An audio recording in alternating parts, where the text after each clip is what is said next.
Hey, what's up mga kabowlers? Maligayang pagbabalik sa aking channel. Halina't pag-usapan natin ang balitang dalawang superstars Warriors trade sigurado na. At ang balitang Jordan Poole, basura na. Tara na't pag-usapan natin yan dito sa Basketball Hot Shots.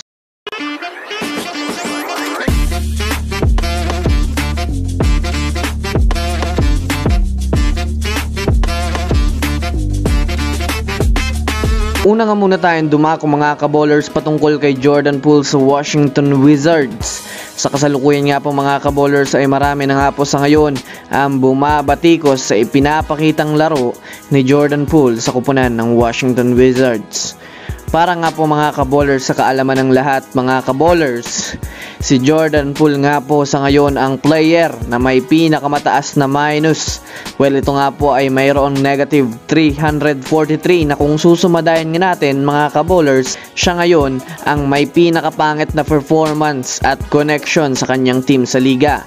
Hindi lang nga po mga kabowlers si Kyle Kuzma ang mainit na ititrade ngayon ng Wizards, kundi sumusunod nga dito itong si Jordan Poole na mataas ang porsyentong itapo na lang sa ibang mga team sa NBA. Marami din mga fans ng Wizards ang hindi natutuwa sa kanyang nilalaro. Kumbaga mga kabowlers, kailangan nga talaga ni Jordan Poole mag-step up at ayusin niya ang kanyang laruan sa Wizards. Dahil di natin maitatanggi mga kabowlers, kapag mas lumala pa nga ito, ay masasabi talaga nating tama lang na binitawan siya ng Golden State Warriors.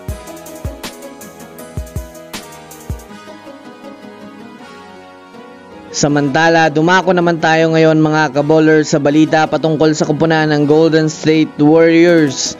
Alam naman nga po natin sa ngayon na mainit ang usap-usapan na isa nga daw si Jonathan Kuminga sa mawawala sa team ng Warriors. Marami na ding mga teams ang nagpapakita ng interest dito. Una nga dyan mga kabowlers ang Toronto Raptors, dahil na rin mga kabowlers sa nagdemand nga ang Raptors na ibibigay nga daw nila sa Warriors itong si Pascal Siakam kung si Kuminga ang ipampapalit nila.